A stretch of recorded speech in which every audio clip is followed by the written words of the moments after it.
NanaYaa, thank you so much for joining me today. It is my pleasure to be here. Thank you for having me. I'm very excited for today. I told you this. What I've been doing lately is I've been, reaching out to people that I know and asking them their journeys, what they've been up to in this, world of technology ecosystem. I talk with some founders, some venture capital people, and, the moment I think let me take a look at you and I's history. It hasn't been that long of knowing each other, but I think I would say fortunate enough to got to know you through this amazing initiative that I've been part of for some years now, Project 2.8 under Columbia University's venture technology group. And we will be talking about that as well. But, the moment I met you, I think, your energy, it immediately touched me. And I was like, oh, I definitely have to have this session with Nanaya. You have this amazing background in healthcare. And then, you found this fascinating venture capital business.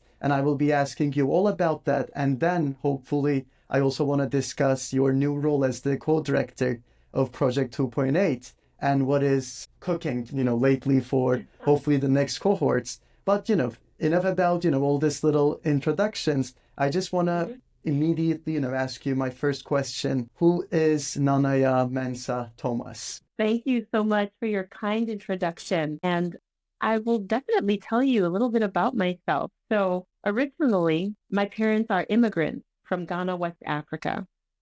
And my dad was able to come here under a scholarship, actually, to New York. I believe NYU was where he got his scholarship. And that's how we all ended up in the States. Later on in my life, we went back to Ghana, and I lived there for about 7 years. And during those 7 years, I learned a lot about the differences between the United States and a country like Africa, a country like Ghana, which is considered a developing country. And one of the things that I did notice was that there is a disparity between the healthcare system here and there. But then there's also a disparity between the quality of food and the availability of food there. And those things influence our health. So I would say, based on the types of foods that are available in Ghana, people are able to maintain health in a way that is more organic than here, oftentimes, because we have such abundance that sometimes we have chronic diseases that are more based in indulgence. And in Africa, I would say in many places of Africa, the diseases that are prevalent are more viruses and bacteria, things like that, rather. Right. Because it seems like here we have those things ironed out in the States. But how did that lead me into healthcare? So initially, I found that I had an easier time looking at numbers, even though I love talking. And Orson, you know this very, very well from the short time that we've known each other. It's no problem for me to jump into a conversation. But numbers and scientific facts became really interesting to me. And so I concentrated on that whilst I was in school in Ghana. And then when I came to the States, I continued on with my education here doing that. And funny enough, I moved from a place that was 99% Black to a place that was 99% white in Iowa. So it was a very interesting and fun discovery process either way. And as I started working within healthcare as a clinical scientist and a research scientist, I started to look at some very interesting initiatives that we were working on, but they just didn't make it to become actionable and to help patients in the way that I thought they could. Now, that is because every hospital has a mission. And where I worked at Memorial, the mission is to eradicate cancer. So if it doesn't fit correctly into the pocket of that mission, it's not something that we can continue to fund. We have to concentrate on what is really going to bring our patients the best outcomes in their cancer diagnosis and treatment. But I still didn't want to let go of some of these really great initiatives. And I thought, I'm wearing a white lab coat, but the decisions are coming from people wearing suits oftentimes. So how can I bridge this gap? And that's when I went to Columbia Business School and I did the EMBA program. So I worked full time. I went to school full time and I learned about venture capital. And I thought, this is exactly where I need to be. It allows me to look with a lens that is both scientific and both business savvy to create the best outcomes for patients. And I have been a health practitioner and a patient. So I've been on both sides of the table. And I think it's so important to have people who have been on both, are also on both sides of the healthcare ecosystem and the venture capital ecosystem working together. And that's what Purelite Ventures is doing. And that's sort of my trajectory and how I got there. That sounds fascinating. I told you this before, especially I think, the area of cancer research is something that I held closely to my heart because 5 years ago I lost my father to cancer. And I think, I've been echoing what you said about innovation in healthcare space and those that are actually benefiting from that innovation, the patients. Most of the time there is this maybe not so clear bridge or the connections between the actors in the healthcare space or maybe innovators, maybe not always remembering what or who they'll be benefiting from the groundbreaking innovations that they are developing. I think, yes, the bridge is so needed there. And I'm really, really happy that individuals, leaders like yourself are putting your time building organizations like Purelite Ventures to make sure that this bridge is more transparent, more active, and the actors in this space, which is such an important space, is more well aware of each other.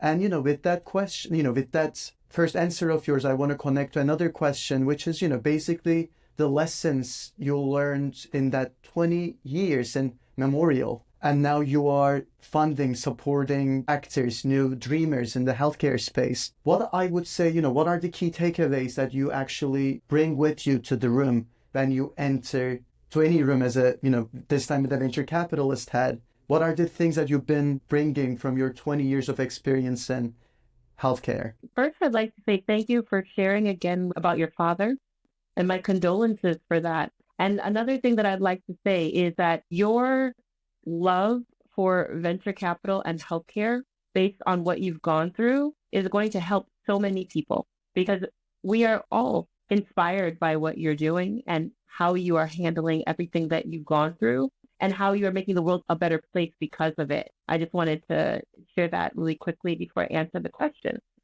But then I would say when I walk into the room, there are a number of things that I endeavor to bring into it. I think the first one is one of empathy. So when we look at the hospital system and also the healthcare systems that we are immersed in, we realize that there are so many people who need help and there are so many people who have reached the end of their rope. When I think of an innovation like a hip replacement or a knee replacement, if you were to go back a couple hundred years ago, you would find that most people would succumb, like that would kill them because they would stop having mobility. They would not be able to exercise. They would have so much pain. They may have other accompanying issues or comorbidities that go with it that they would not survive. So many of our loved ones would have passed from it. But today you have something like a hip replacement, which is now becoming commonplace. And you see people running around. I know I've read articles and watched videos of ballerinas having hip replacements and going back to perform because of how amazing these innovations are. So the first thing that when I say empathy, I mean, really looking at the patient population and looking at the things that are very necessary for them to thrive. And some of these things that are necessary to thrive actually touch a lot of different, I guess, types of medicine, if you want to put it that way. So I mentioned a hip replacement, but in stage 4 cancer, you can have some bone activity in terms of the disease, and that can disintegrate the bone in the hip. So many cancer patients end up with hip replacements, not because they've been running miles, but because cancer has devastated their bones, right? So understanding and having real empathy for what a patient is going through, why a patient is going through that, and what kind of an innovation we can find within venture capital that can solve that problem is the first thing that I bring. The second thing that I bring in terms of venture capital is an understanding of my LPs. So my limited partners are very special to me because they share in my belief that we can help to change and improve our healthcare ecosystem by funding great startups. Right? So I like to make sure that when I walk into a room that I bring that mission with me everywhere I go. Another thing that I bring into the room is experience as a bench scientist. Now, one of the things about me, I told you I love speaking, but I also love being silent. And I learned that from having to be very focused on what I was doing because oftentimes I would work on, well, I was a molecular scientist. So everything that we work on, you can't see with the naked eye. We have to concentrate very, very hard. We have to make sure that there is nothing that we do that we can't back up. Everything we do, we have to back up with a process, with a signature, with the truth that we are doing the best that we possibly can. So knowing that and knowing I wouldn't say complete psychoanalytic makeup of a research scientist, but knowing some of that, I know that many scientists have great ideas, but they don't know how to approach venture capital and they don't know how to approach the business world. I'm not calling for every single founder who has a scientific background to understand everything about venture capital, but I am calling to bring those great scientists into the conversation and bring their innovations out so that they can actually make a difference. So I like to act as a bridge between them and the business world to help explain really complex issues that they're working on and working with to businessmen and women, and to do the same thing on the other side, to bring really complex business ideas back to them so that they can understand them and that they can work together. So I like to be that kind of a liaison. Another thing that I like to bring into the room is optimism. We tend to be very realistic, quote unquote, in the laboratory space. So we also tend to be we try to be very realistic in the venture capital space as well, right? But then, in doing that, sometimes we can lose a bit of optimism. And so I like to encourage that we are optimistic at all times, realistic at all times, but optimistic at the same time. I think the last thing that I like to bring into the room with me are all the wonderful people who've helped me to get to where I am today. They've taught me so much. They've taught me through their patience, through their leadership, through their faithfulness to their mission, and through their love of other people. They are like the people who have influenced me the most in my professional life have really had a strong love for people, and not the kind of love where I'm like, it's not like, it's just a love to see people thrive, to see their greatest good manifest. Right. And because of that, when I walk into a room, I remember all the things they taught me about leadership, and I bring those things with me as well. I love it. I especially love your remark on the importance of optimism. I think most of the time, we forget that being hopeful for tomorrow's, having this optimist perspective, this, I think, just empowering us and all these other people around us. And I think when it comes to healthcare, we know for a fact, there are some diseases out there where you cannot always, just figure out what is going on with a patient, and just carrying that hope and optimism for future when it comes to, building groundbreaking technologies, I think vital for sure. With that in mind, I also would like to, ask you more about the current challenges and opportunities in healthcare and healthcare technologies today, because I know for a fact every day, you meet with new entrepreneurs, new builders trying to, define new problems and, more importantly, try to build solutions for these problems. So, from the perspective of a venture capitalist putting, effort and capital into this space, what do you think are the key opportunities and challenges for a healthcare space founder today? Yeah. So I am very interested in the blue ocean we see in AI. Now, why? Because there are diagnostics that can be improved using AI. And then in addition to that, there are certain administrative issues that healthcare professionals tackle every day that can be handled with AI. And part of my background has been in enterprise and enterprise SaaS. And within healthcare, we call it SaaS as a medical device. So SaaS MD. And this is so important right now because the way that I see AI is that if you're not using it, it's almost like saying that you don't want to use your cell phone and living whilst living in 2025. Also, I will say this, there's never been an innovation that I have used, for instance, like my computer or the web, that has decreased the amount of work that I do. All of these innovations have actually increased the amount of work that I do, but they've allowed me to do my work better. They've given me more opportunity to pour more of myself into things that I love. And I think the same thing is happening with healthcare AI. One of the challenges with healthcare AI is that diagnostics are very difficult sometimes to initiate because we all want the best doctor that we can get to treat us when we have an issue. And so there's a certain amount of responsibility that we are able to garner when we go to a hospital and we go to a medical professional who is the best. I'll use an orthopedic surgeon again. You go to the best orthopedic surgeon in the world, and let's say he's at HSS. So you go there, you know who he is, and you know and you know that he's going to be responsible for every single decision that you agree to undertake with him with your treatment. With AI, there is that space, that gap where is the information coming from? Because oftentimes these are systems that are open. So one of the struggles that we have in healthcare AI is really making these very private systems that are fed with the right kind of information. And that information is technically up to date, technically effective, and approved by all the regulatory bodies that need to be involved in any healthcare system. So that's one of the trends. Another thing is that we look at health tech, for instance. Health tech has been it's been huge. We've looked at different wearables. We've looked at different apps.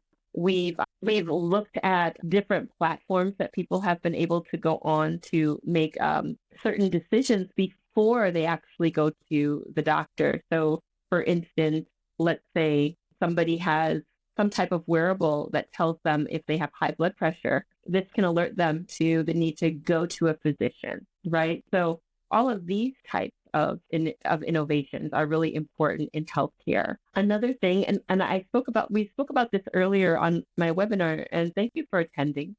Yeah, it was a pleasure to have you. We talked about nutraceuticals and also some pharmaceuticals. Now, I'm a very big fan of both. And why? There are certain diseases that are chronic, and these diseases require long-term care. And pharmaceuticals do fill that gap and give people the opportunity to have a very strong chance of survival, one, and two, management of their symptoms. And these nutraceuticals also do some of that and help them to have better survivorship in whatever issue they're going through. So those are also very important to me in terms of investing. They do have a longer time horizon than some, especially if it's a pharmaceutical, than some other innovations, but they're worth it. I mean, we've seen exits as large as $42 billion with Beacon and Pfizer. So they do take some time, but they help people in ways that are spectacular, and they also give out great returns when they exit. So they're extremely important. I'm really curious, and I think I'm not sure if I ever asked you this before, but obviously with all these things going on, I think it wouldn't be fair if I say you have a busy life. Yet, a couple of months ago, I assume some individuals from Columbia University, some volunteers reached out to you and they said, I assume again, I'm just making this up. They said, NanaYaa, there's this thing called Project 2.8. We know that you are busy, but would you like to volunteer in a way that you become the co-director, support women founders, entrepreneurs? Would you mind to tell me how that happened? How was your journey like in which, you decided, okay, I will be volunteering for Project 2.8? And also, what is Project 2.8 and what kind of drove you into it? Yeah, that's a wonderful question. So yes, I am quite busy and I enjoy it, but I do take one day out of the week to rest. I do have a Sabbath, and I do my best to enforce it. Otherwise, I'm not that good for the rest of the week. But what I would say is I met the global head, Grace Mammon, of the CVC in New York, because I would go to different health tech events that she would curate in the city. And after getting to know her for a while and what she was doing, I told her about what I do. And I said to her, if there's anything that I can do to help, if there's any way that I can help build this community that I love so much. Please let me know. And she mentioned Project 2.8, and she told me a little bit about the background and how Sashi actually founded it in 2020. And the name is based on a statistic that in 2019, only 2.8% of women founders actually got any VC money from the pool. So basically, we'll say 97% of VC funds went to men founders. Now, interestingly enough, it doesn't bother me per se that men have been getting the majority of the funding. What bothers me is that there is a huge alpha that is being ignored that would help allow for the world in general to benefit from the many talents that some of these women are bringing to the table as founders. Another thing that it brought to mind when she told me about the project was, how do we take the focus off of what we're not getting and put the focus on the things that we need in order to thrive and to move forward, right? So when I did say yes, I would love to work as the director and volunteer here, my mind shifted from the actual statistic to thinking about myself as a statistic in a way, and saying, if I had thought that in my life, where would I be? If I had believed that the statistics would define me, where would I be in my life? And I certainly wouldn't be standing here before you being interviewed, Ocean, right? So that makes me very optimistic, and it makes me say, yes, I would like to take Project 2.8 into the same direction they're going, but with a focus that's slightly different. Like that was like, I would like one day to look at the name and laugh and say, that was the statistic, but today the statistic is 20. Today the statistic is 50, right?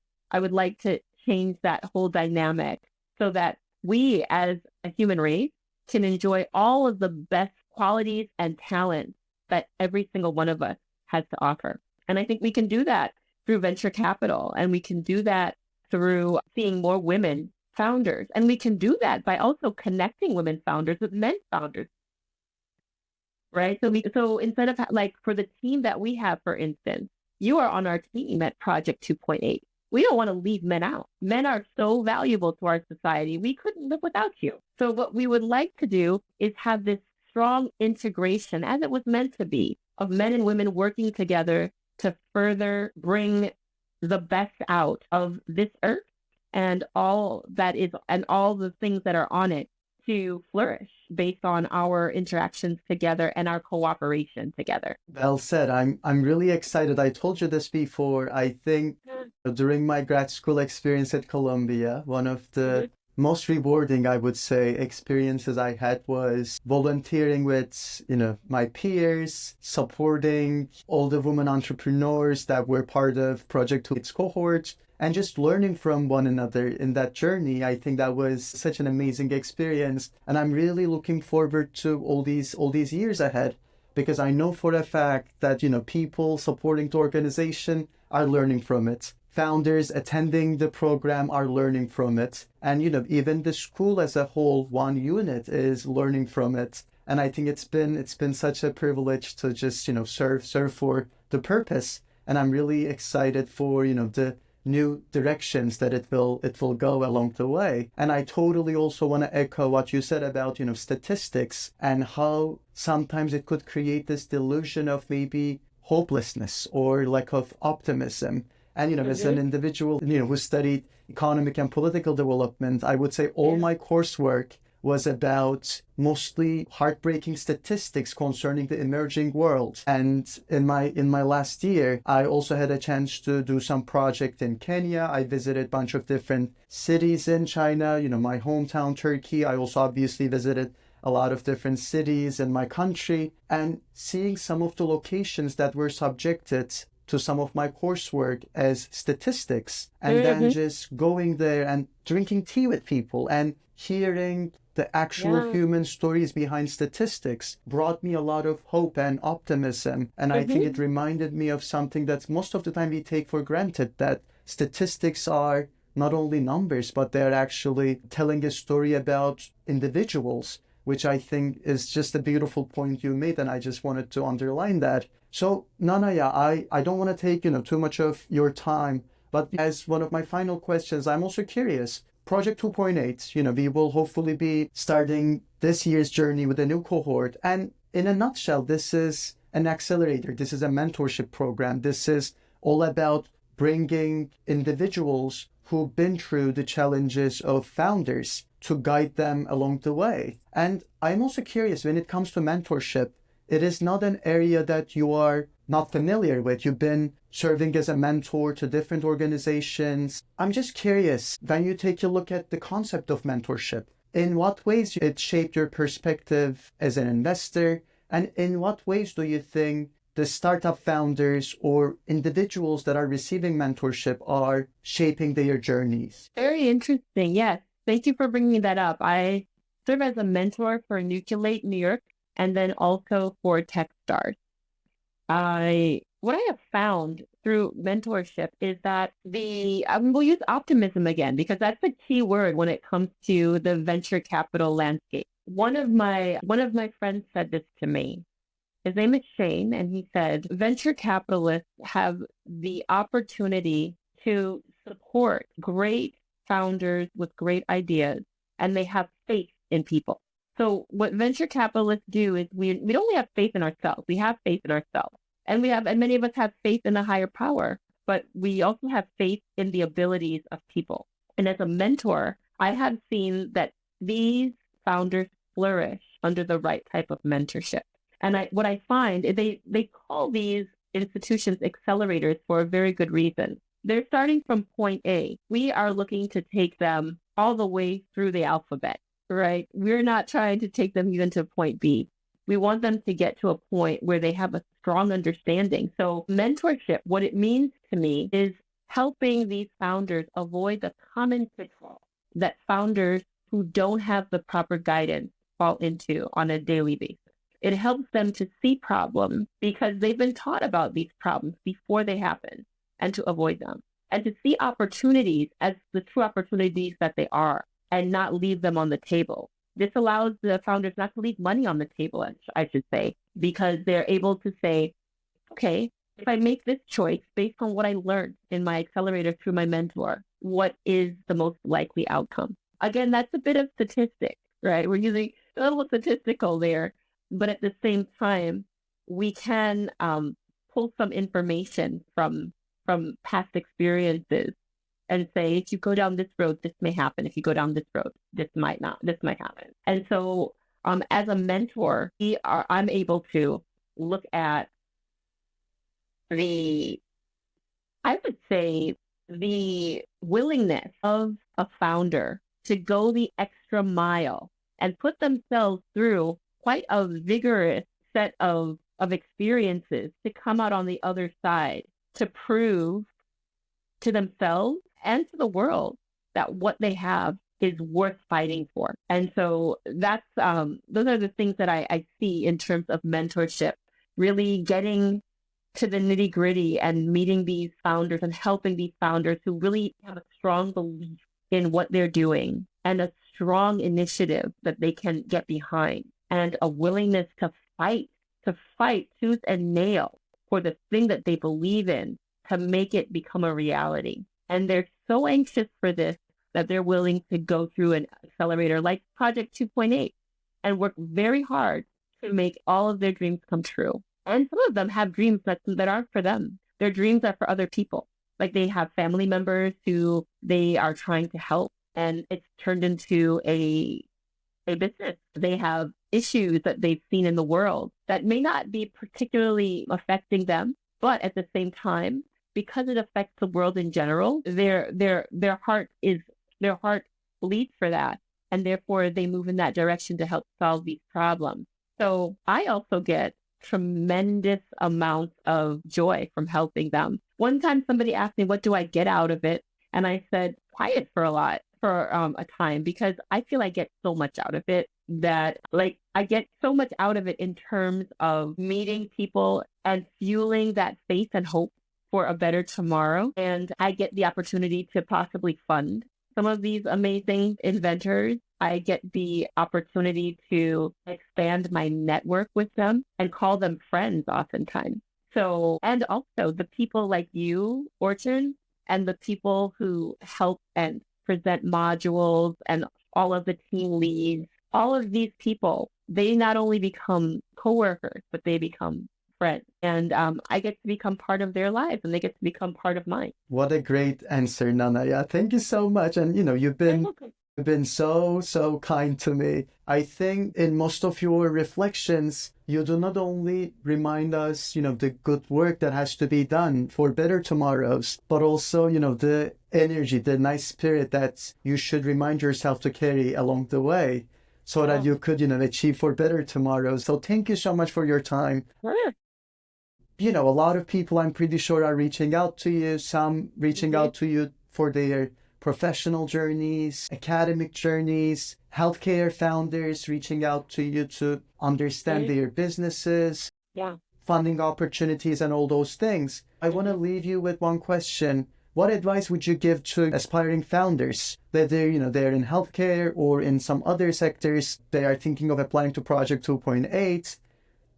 All these individuals who are looking to break into the world of startups today. Okay. So I would say the most actionable advice I can give is mindset.